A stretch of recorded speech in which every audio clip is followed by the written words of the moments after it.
Shabbat shalom, everyone. We're in Genesis, Bereshit, chapter 18 now. We'll read the whole chapter all the way through. Stand by, Septuagint holders, those who have the Septuagint, stand by. AKA D-Rail. And those of you with the set apart name translations, stand by as well. If you see anything different, let me know. I'm reading from the web as usual. All right, verse 1. Yahuah appeared to him by the oaks of Mamre as he sat in the tent door in the heat of the day. He lifted up his eyes and looked and saw that 3 men stood near him. When he saw them, he ran to meet them from the tent door and bowed himself to the earth and said, "My Lord." You have Yahuah? Really? Let me look at this. According to the Masoretic text, never mind. It's Adonai. And I'm sure it says Lord. You're never going to have, you won't be able to tell anything with the Septuagint, but there's definitely Lord here. All right, I'll go back to it. So this is Abraham, right? Mm-hmm. Abraham sees 3 men. He runs to him and he bows down to the earth. I know I'm going to go off. I just can't help myself. I'm going to talk about this because it's here. But this is why I don't like using too many scriptures to try to prove that Yahusha is Yahuah, because people bowed down to Yahusha, because culturally, that's what Hebrews did. That's what Hebrews and Israelites did. Whenever they saw somebody of higher esteem or higher authority, out of respect and honor, they would bow. So I don't usually like using those kind of scriptures. The only one I like that you can't ignore really is Thomas. When Thomas is doubting, Yahusha says, "Come and touch the holes in my hands and everything." And after he does it, he bows down and he says, "My Lord and my God." So he doesn't just say "my Lord." He says, "My Lord and my God." So that to me is definitely different. But I usually don't use that a lot because people will bring up scriptures like this. Oh, it's normal to bow down. So it's not that strong. So I wouldn't use it. Go ahead. I wonder, because later on we're going to hear where Yahuah stays back. So this one always trips me up with all right, Yahuah, are you physically there in some way? So it's just a thought that I have. Absolutely. You always go ahead. Don't go ahead. You ruin it. What happened was, you're trying to build it up. Spoiler alert. Give us a spoiler. All right, verse 3. So Abraham said, "My Lord, if now I have found favor in your sight." I would like to look up that phrase right there in scripture, how many times that shows up and who's being spoken to. I'm just curious. I would like to see if humans speak to other humans that way. I wouldn't be surprised. There's times where I look to have favor and, grace from my wife or grace from somebody else. I'd like to have grace from my boss, favor from my boss, But I just wonder, how many times that phrase is used from man to God, to Elohim, Yahuah, and then human to human. Yeah, I'm just wondering. But here he says, "My Lord, if now I have found favor in your sight, please don't go away from your servant." So here's 3 men that show up, and Abraham is claiming he is a servant to one of them. And he's calling them Lord.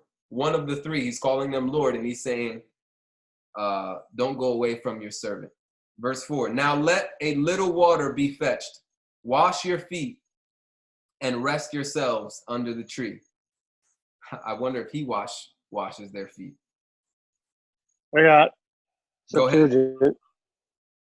"Let water now be brought, and let them wash your feet. And do ye refresh yourself under the tree." He's saying, let them wash your feet. So let the other 2, out of the 3, let the 2 wash your feet. Interesting. Yep. Interesting. Just like Yahusha washed his disciples' feet, and they're like, "Whoa, what are you doing? We should be doing that, Right, we should be doing that to you. Yeah, very nice. All right, very good. Verse 5, It says, I will get a piece of bread so you can refresh your heart. After that, you may go your way, now that you have come to your servant. And they said now, you see?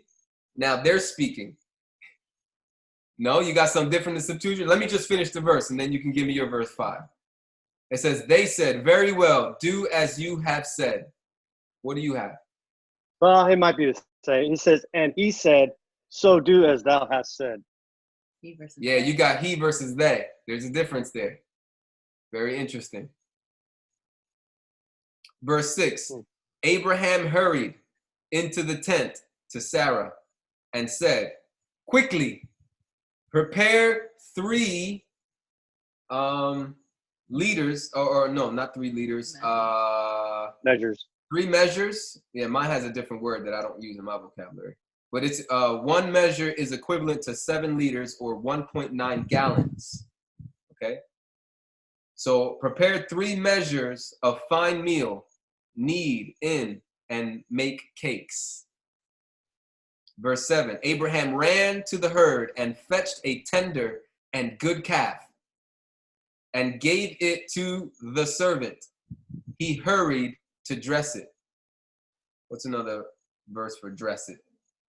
Prepare it? Fixing it up, Yeah, Prepare it. Thank you. All right, so Abraham gave it to his servant. His servant prepared, but Abraham chose. Okay? He chose a tender and good calf. Verse 8. He took butter, milk, and the calf which he had dressed or prepared and set it before them. Just saying, this ends the debate of milk. They had milk back then. Whether cow, sheep, makes no difference. Cow, goat, whatever. Some people be like, you can't have any milk from animals. No, they took in milk and butter and curds and all that stuff from just to start out there. Yep, no. Exactly. Literally, whatever comes to your mind with these verses, you never know. It might answer some questions of certain doctrines or certain things. Yeah. Sometimes all you need is one verse to be like, okay, that's not the whole truth. Obviously, either that's not the whole truth or we got to put both of these together somehow where it can make sense. That's what you kind of do with doctrines. Like, we have a different industry now. That's that's legit. True. There's a whole horrible industry, yeah. But people are swearing up and down you cannot have the byproducts of animals. Like, you can't have milk, you can't have butter. Like, that was not what they ever did. That's not what our forefathers ever did. Like, not sure. Yeah. Just not out there. He stood by them under all right, let me read this again. It says, and he set it before them. So he set this meal before the 3. He stood by them under the tree, and they ate. They asked him, where is Sarah, your wife? He said, there, in the tent. He said, I will certainly return to you at about this time next year, and behold, Sarah, your wife, will have a son. Sarah heard in the tent door, which was behind him. So Sarah was hearing this. Mm-hmm. Now Abraham and Sarah were old, well advanced in age. Sarah had passed the age of childbearing. I wonder what age that was. There's it says a custom of women seized with Sarah. Interesting. For my verse. Saying it. Verse 12. She was in menopause. Verse 12. Sarah laughed within herself, saying, after I have grown old, will I have pleasure, my Lord, being old also? She laughed just like Abraham did. You know what, Dero? I'm glad you said that, because there are 2 different responses here, which is weird. And I was just thinking that because Abraham did laugh before when Yahuah had told him this. He laughed. And then he was like, let Isaac or Ishmael be before you and all that stuff, right? And then Sarah laughs, and there's a whole nother response. So I don't know if their heart's responses were different or we're just hearing the full response of what. I just find it interesting that they got 2 different responses from it. But yes, she did laugh as well. Now, verse 13 in your Septuagint is going to say, the Lord said to Abraham. In the Masoretic, they put the tetragrammaton there and says, Yahuah said to Abraham. Why did Sarah laugh, saying, will I really bear a child when I am old? Is anything too hard for Yahuah? At the set time, I will return to you. When the season comes round, and Sarah will have a son. At the set time, I will return to you when the season comes around, and Sarah will have a son. Then Sarah denied it, saying, I didn't laugh. So here's the thing. One of these three men gave the message that your wife is going to bear a child, and I'm coming back to you around the same time, right? Like, think about the context here. Somebody come, a group of men come. They're there, present. And one of these men from the three are saying, I'm coming again around this same time, right? So we're still talking about the ones who came, which are the three men. And then we have here that Yahuah said to Abraham, why did she laugh? I mean, it could be that Yahuah spoke from heaven, right? Not the three.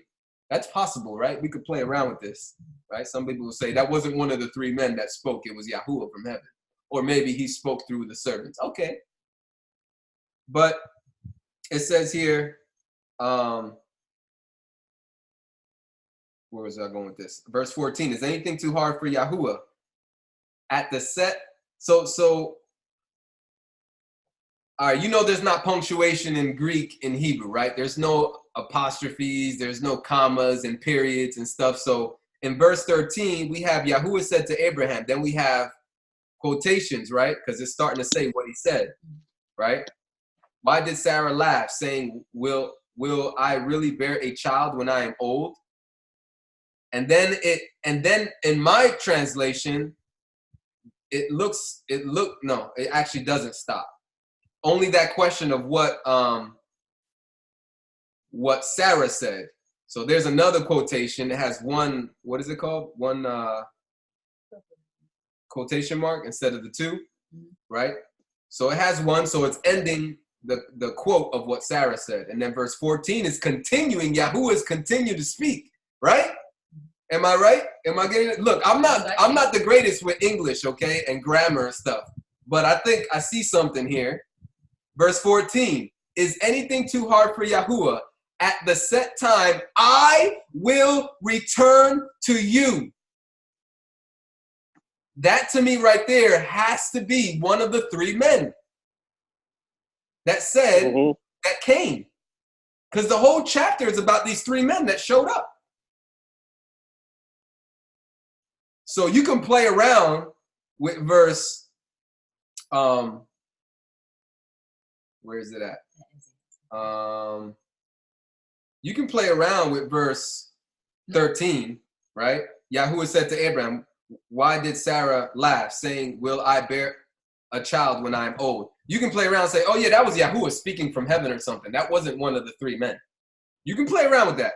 But once you get to the next verse, that gets thrown out. That doesn't work anymore.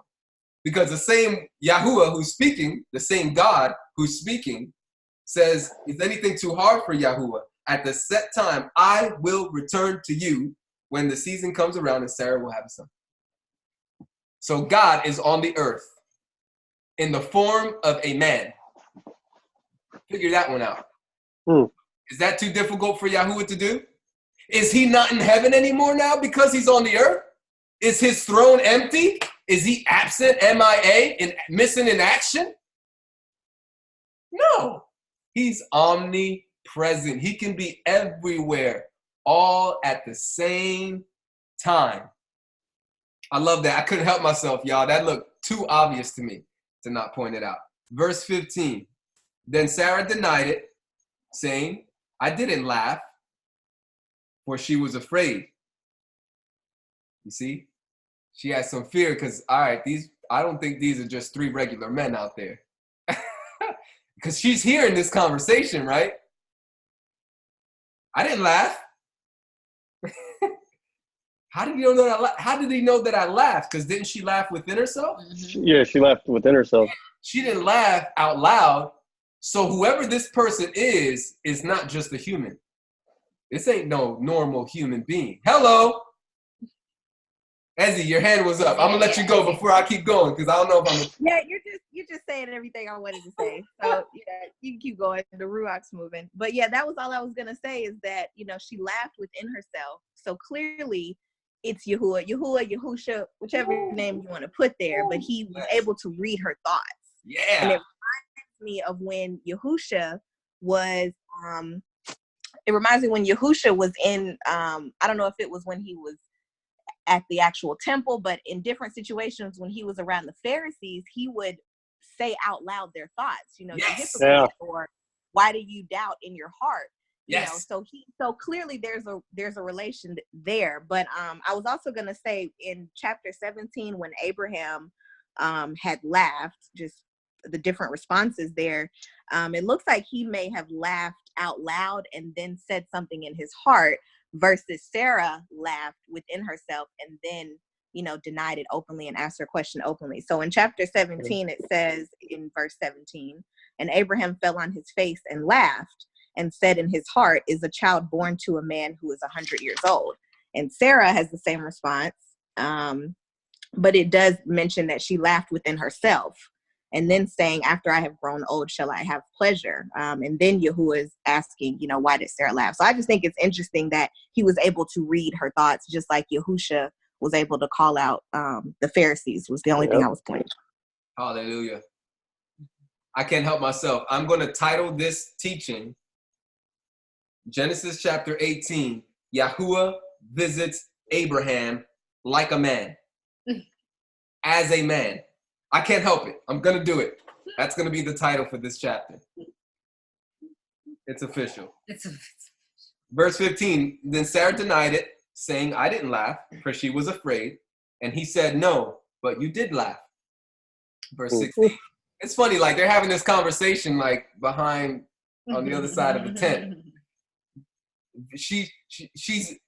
There's a veil from her seeing Yahuah.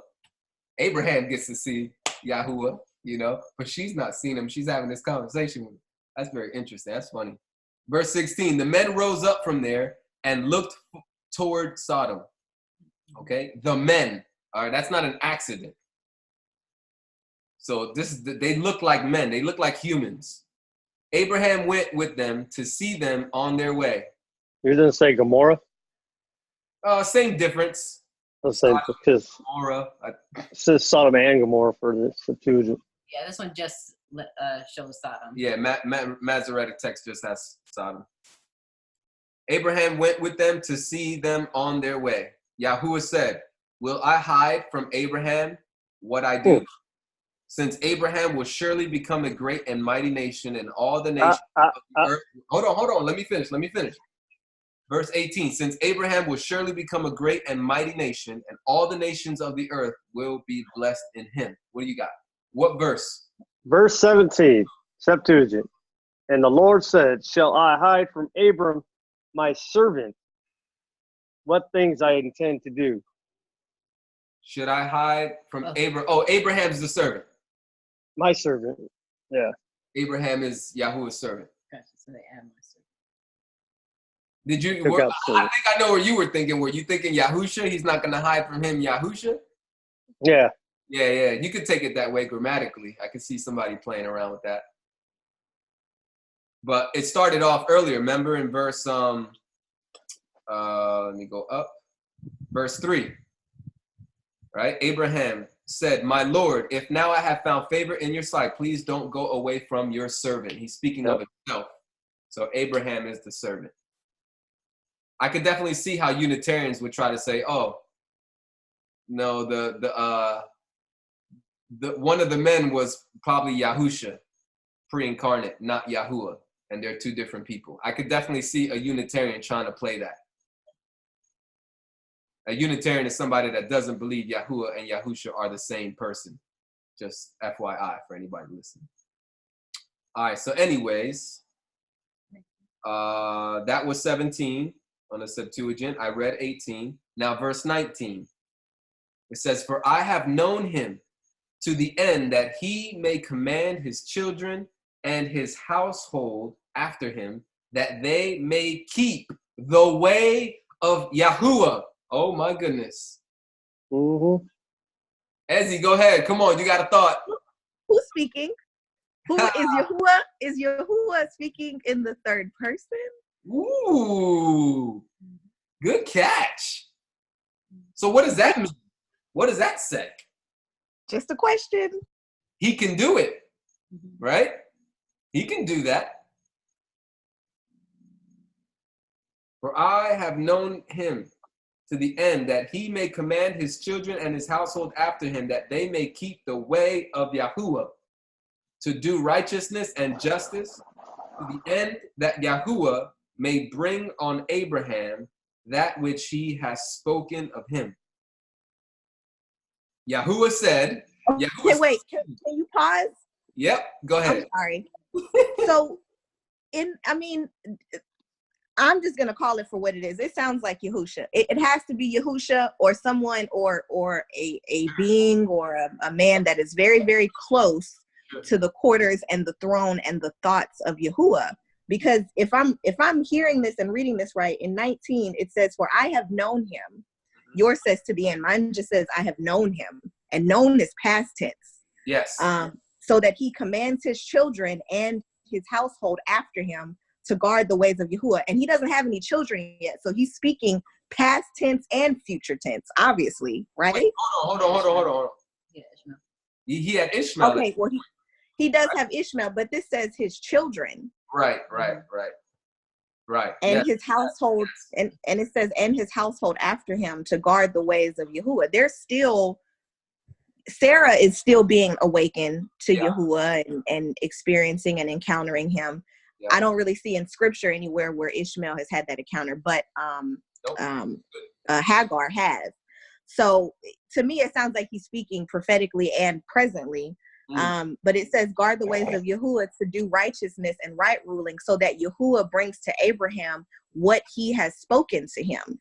It's almost like he's saying what Yahuah has spoken about, what he's going to do for Abraham, that he was either a witness there or he knows it, like he's in close proximity to what Yahuah has called Abraham to have to do, or what his life is going to be. I just think that that's very interesting. I don't know if I'm misreading it, but that's what it sounds like. So I just want to make sure you're reading this way. For I, Yahuah, have known him, Abraham, right? Okay, I just wanted to double check. Yeah. I'm going to say that. What was that, D-Rail? Septuagint says, "For I know that he will order his sons and his house after him, and they will keep the ways of the Lord to do justice and judgment, that the Lord may bring upon Abraham all things whatsoever he has spoken to him." Okay, so Septuagint doesn't have the "I have known him" part. Yeah, it doesn't have that part. All right. But he knows he will order his kids. He knows, and sons is still plural. Yeah, the Septuagint doesn't have it, but is it not a reality? It is reality, exactly. It's reality, right? So I'm okay. I'm okay with that. Verse 20. Yahuah said, "Because the cry of Sodom and Gomorrah is great, and because their sin is very grievous, I will go down now and see whether their deeds are as bad as the reports which have come to me." I always think that's interesting. I think it's fantastic. I just on a site with this one with Sodom and Gomorrah, I guess my thought process is like, sin can't really stand before Yahuah, right? Like, why would he not know? Like, my thing, whenever I read this, I'm like, why would he have to say he has to go down to see if everything that's been reported to him is correct? And I feel like, is this like where Job, where the angels stand before him and give their report? So like they're coming before him and saying, "Hey, Yahuah, Sodom and Gomorrah is a hot mess right now. Like it's really just bad." Like in Enoch. I know you don't like Enoch. Is the same way. When they talk before the flood, they crying out, and then the angels tell Yahuah what's going on, the abominations that are going on before he orders the flood.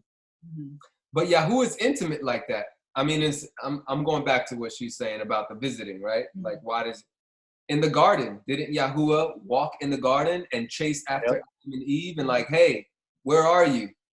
He knows where they're at. Why is he asking the question? I think Yahuah wants intimacy and he wants interaction. So he's not just from a distance, he's involved. He's in it. And so I think on a regular basis, Yahuah visits the earth, visits a place with his presence. You know what I mean?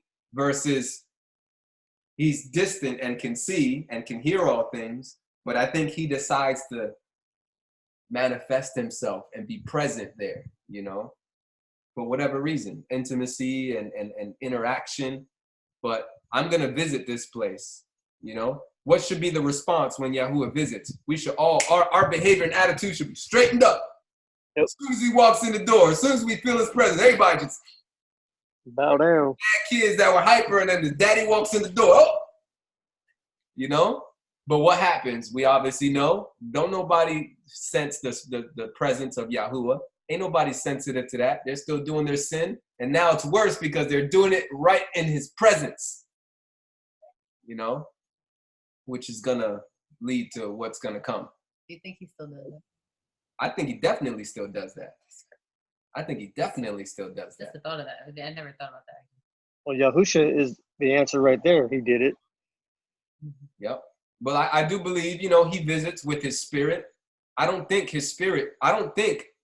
like we get the spirit living inside of us that's like the end game. No, I think there's ways that Yahuah will visit my home in a way that he's never visited my home before. There may be moments where Yahuah visits us where we're at in a way with more of his, like more manifesting more of his presence, because a lot of the reality of his presence and his power isn't really always manifested.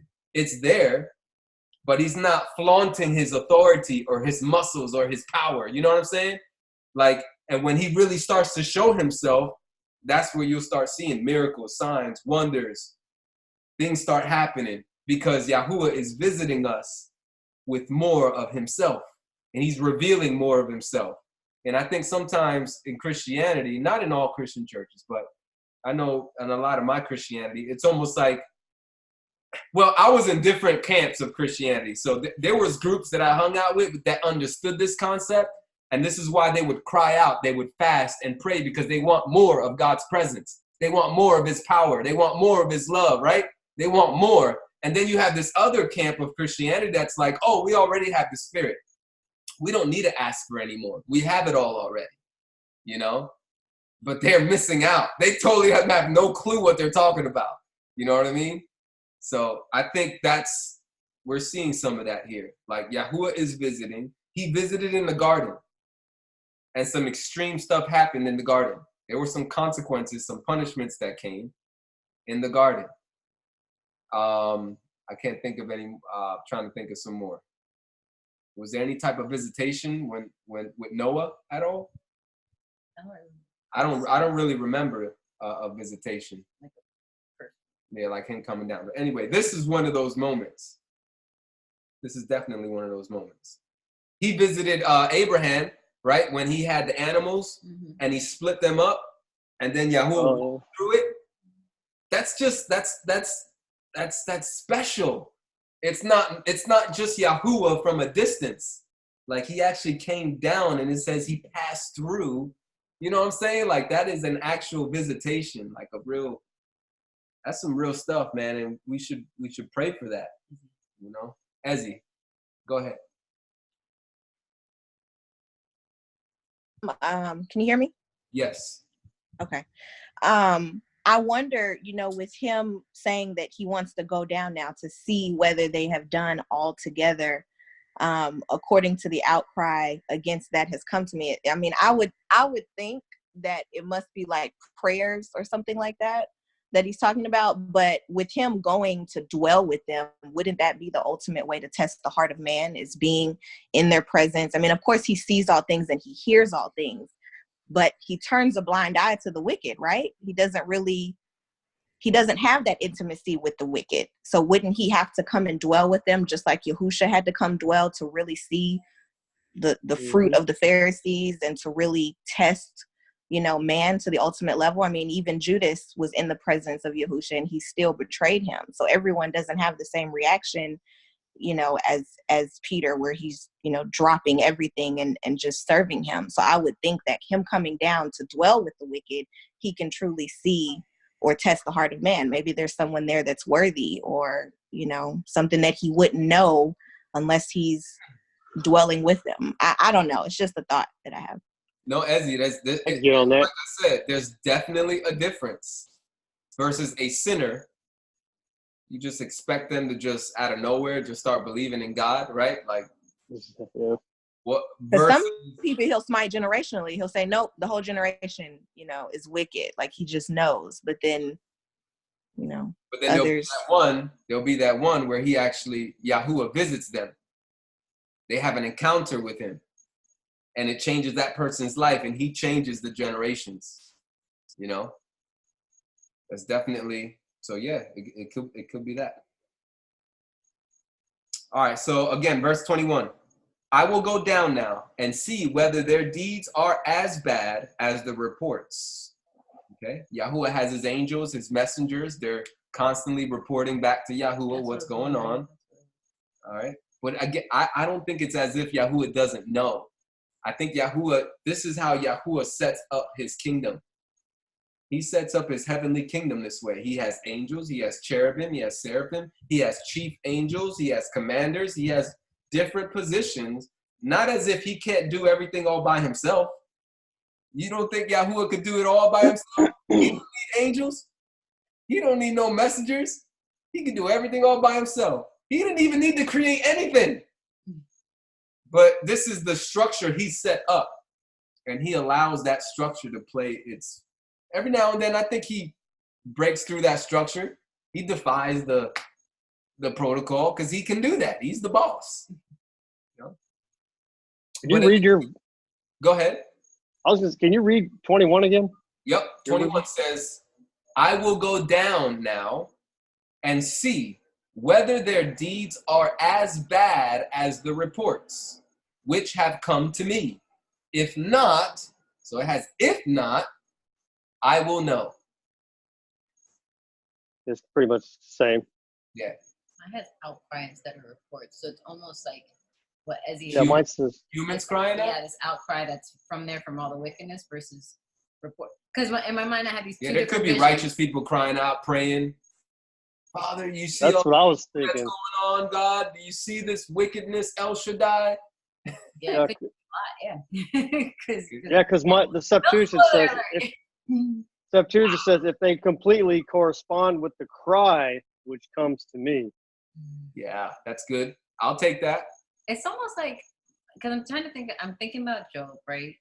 I'm thinking about also where I think it's Daniel, where Michael says, "I am like over your people," like where Yahuah sets up, and I've heard this before, where Yahuah sets angels, but people say per person. I don't know about per person, but this idea of they're over peoples, like an entire people type of thing. My mind started playing with that these past few weeks when I was looking at certain scriptures. So I'm wondering if there's like two different barometers. All the sons of Yahuah come before him, going back and forth on the earth and bringing the reports. But then there's also this aspect of our prayers, like, right? Our prayers are like fragrance to him. But yet he doesn't hear the prayers of the lawless ones. So it's kind of like a mixture of those two. I'm wondering if the outcries of people, or just maybe Lot, or whoever's righteous in there, and then the sons of Yahuah that report before him. Just playing around with those two thoughts, like a barometer. Because at some points, sometimes Yahuah says, the sins have not come up to us. Oh, there's a scripture. I got to find it. He's like, the sins have not amounted to a certain amount before he starts punishing. And I forget. It's in Genesis. It is in Genesis. It is. Because I remember going through and I got to find what he was talking about. And I was like, is there like a gauge where he's like, all right, I'm done. I'm tipping over. The tipping point. Yeah, tipping point. And I've given you mercy to breathe. I've given you mercy to repent. I've given you mercy to turn. You haven't. And now here's what's coming. So just. That the cup is being filled. And again, let's get back to verse 21. The context here, 3 men show up. They're saying around the same time next year, they're going to come. Sarah's going to have a child. Yahuah says, I'm going to return to you next year. I mean, we have this is just connecting. And now in verse 22, right? In 21, he says, I'm going to go down and check this out. And then in verse 22, the men turned from there and went toward Sodom. Yahuah says, I'm going to check this out. And guess what? Guess where the 3 men are headed? The 3 men, one of those 3 men are Yahuah, going to check out Sodom. Literally, as humans. They're showing up in Sodom as humans. They're stealth. They're going, stealth. They're going undercover into Sodom, literally into Sodom. And it's Yahuah. Yahuah is one of those 3 men. I just can't help myself. This is just really. Did you read 22? I'm trying to finish it. I can't help myself. Okay. Let me finish it. The men turned from there and went toward Sodom, but Abraham stood yet before Yahuah. Okay. So still standing before Yahuah. So it sounds like Yahuah, one of the 3 stayed behind. Yes. And the 2 went. Correct. Can I give a spoiler alert? I have to because. No, let's. Yeah, because wasn't there 2 that came to? Oh, another chapter. That says one thing that I want us to look at. In 19 verse 1, it says the 2 angels came up to Sodom at evening. Okay, very good. Yes. Perfect. It changes 3 to 2. Again, though, because Yahuah is omnipresent, it's not like he doesn't know what's going on from a distance, right? So even though that physical manifestation of him is staying back with Abraham, he's still going with the other 2. If not, those messengers could be Yahuah too. Just disguised as other 2 messengers. The reason why I say that is because Yahuah is omnipresent. His presence is everywhere. So, you know what I'm saying? Like, he doesn't need to do all this. He doesn't need to go through all this. He already knows what's going on. He's choosing to. It's the same question to why people would tell me, D, why do you believe Yahuah became a man? What's the point? I'd be like, I get it. Yeah, I know. He doesn't have to go through all that. But he did. He did it. That's the whole point. He voluntarily chooses to be intimate like this.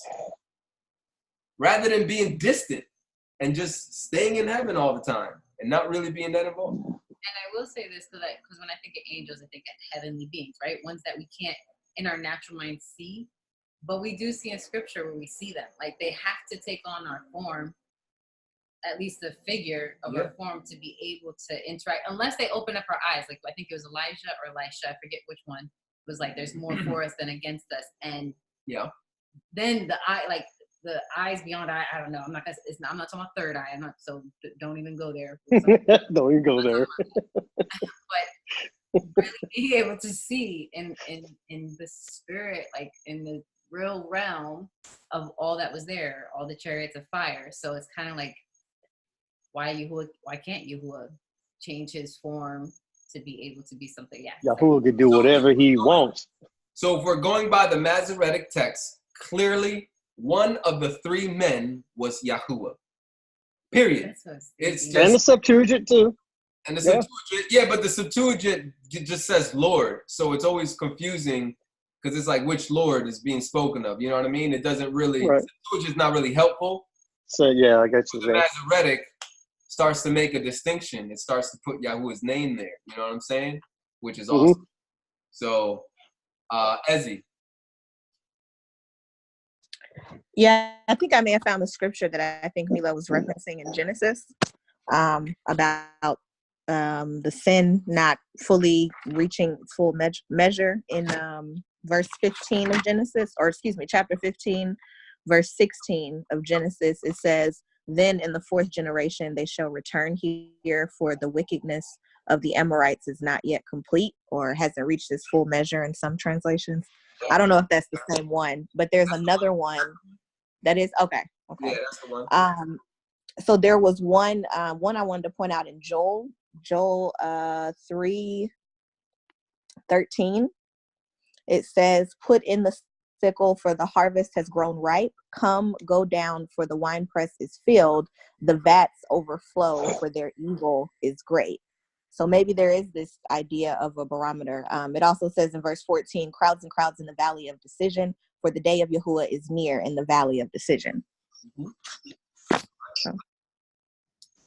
Genesis 18, let's continue. Genesis 18, verse 23. All right, so verse 22 just said Yahuah stood yet before, Abraham stood yet before Yahuah. So the two out of the 3 men went into Sodom. One stayed back. That one that stayed back is Yahuah. Verse 23, Abraham came near and said, will you consume the righteous with the wicked? Verse 24, what if there are 50 righteous within the city? Will you consume and not spare the place for the 50 righteous who are in it? May it be far from you to do things like that, to kill the righteous with the wicked, so that the righteous should be like the wicked. May that be far from you. Shouldn't the judge of all the earth do right? Okay, you can't play around with this, y'all. Some Unitarians will try to say, oh, this is just an angel. No, there ain't no angel called the judge of the whole earth. There's only one person that gets that title. That's Yahuah. And Yahusha. Those are the only 2 people in all of Scripture you will ever see given a title like that. Yahusha said in Matthew 28, all authority has been given unto me in heaven and on earth. And there is a judgment seat called the judgment seat of Messiah. Some call it the great white throne judgment. Guess what he's going to be doing? Judging. There's only 2 people that get this title. That's because they're both the same person. They are and they aren't all at the same time. This is saying up too. I think this is a powerful conversation between man Huge. and Yah. Like this really shows this it's very conversational. Like yes. and it's also a plea, right? It's how we're supposed to come with our prayers, because in it you'll still hear the fear of Yahuah that Abraham has, because he'll keep saying, but let me just say one more thing. Can I, like, let me just come before you. Now this is obviously different because I've never just audibly heard the voice. I would love to hear it before on this side of eternity, to hear the audible voice of Yahuah.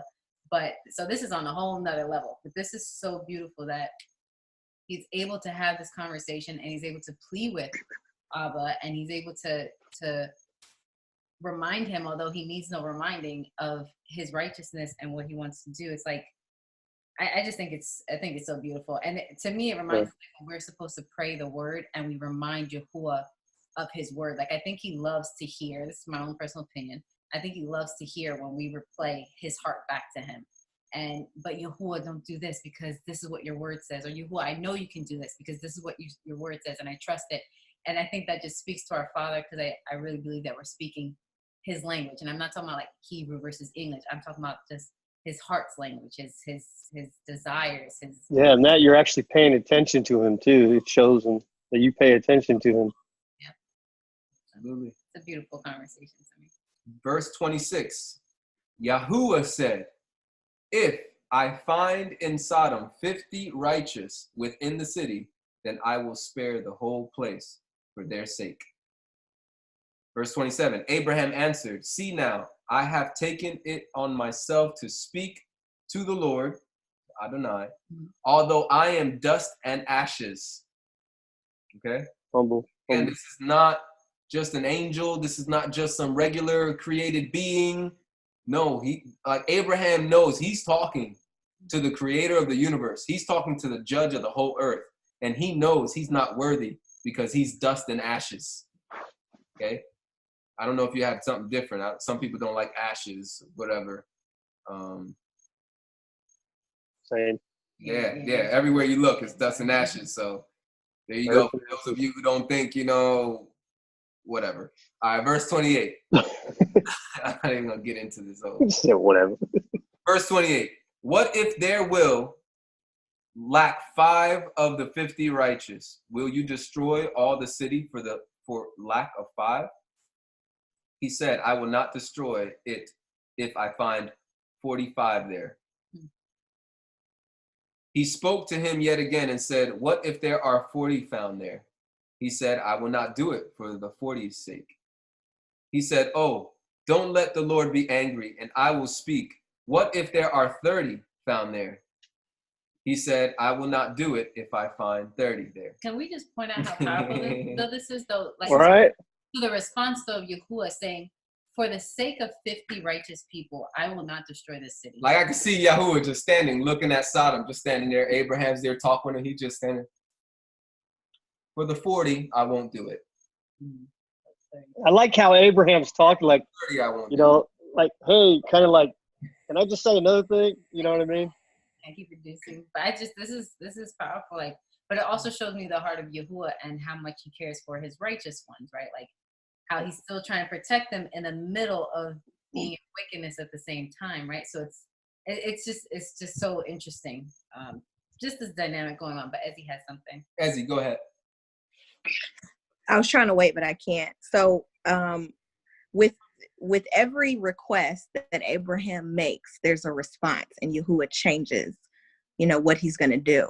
And I'm wondering, you know, if him sharing his plans with Abraham is also allowing Abraham to intervene on behalf of the people, you know, as a righteous man, as a man who is very close to Yahuah.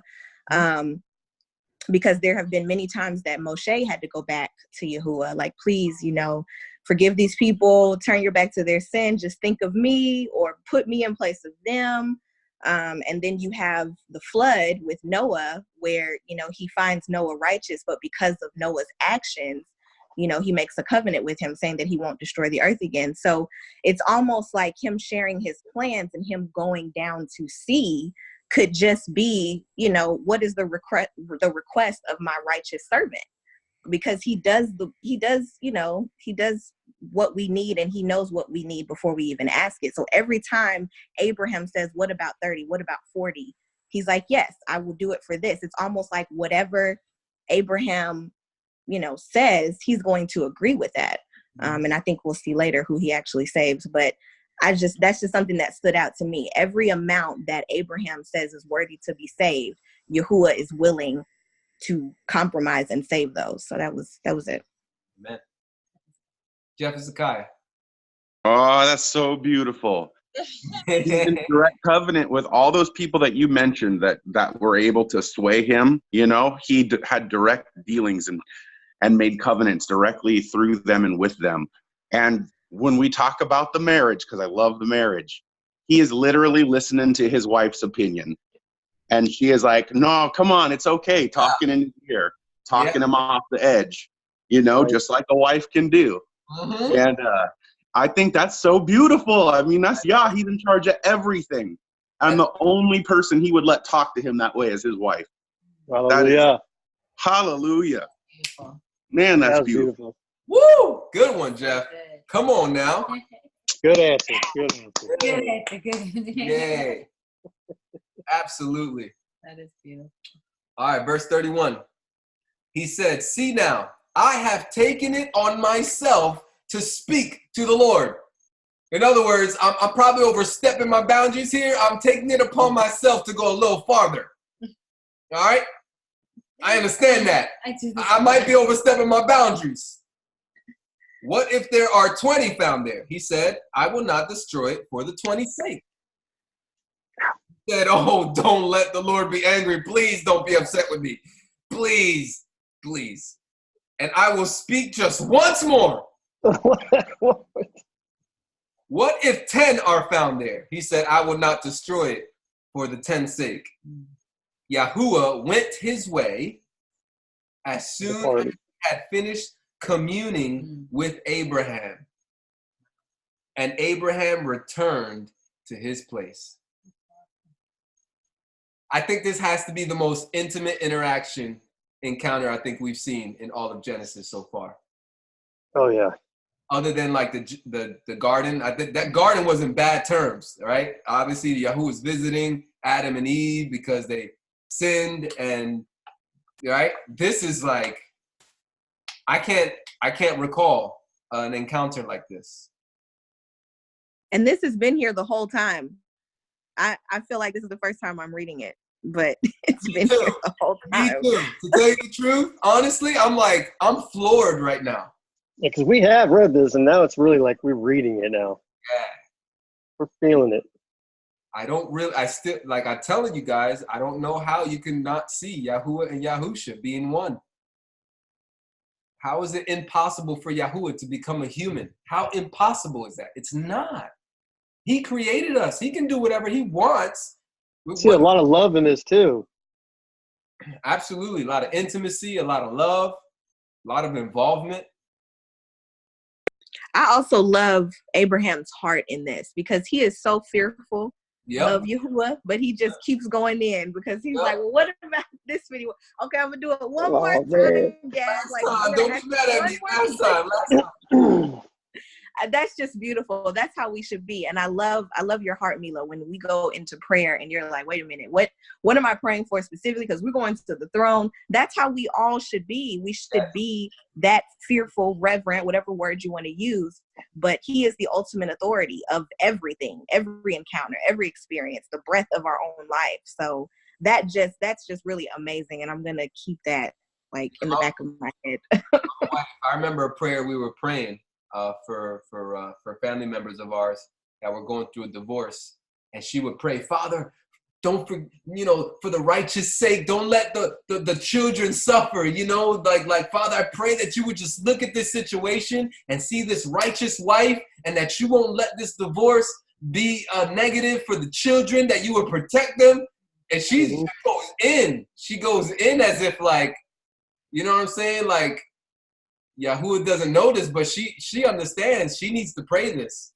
She's stepping in. She's interceding for the children's sake, that they won't be, grow up with that confusion that statistically you will grow up with when you go through when you're a child of a divorced marriage, right? You're gonna grow up with two different spouses, and a standard over here is different. This is going to be the Christian standard, and over here is going to be the Torah observant. Now, this parent saying that this parent is not a true believer, right? So there's going to be a lot of confusion. There's a confusion battle, and she's interceding that, Father, this won't have an effect on these children. Don't let them suffer. Don't let them go astray because of this, for the righteous sake, for the mother's sake, the one who is chasing after your Torah, the one who's keeping your Sabbath, the one who's keeping your laws and your commandment. For her sake, Father, would you just remember and see all that and not allow these children to go through that confusion, And she does that, man.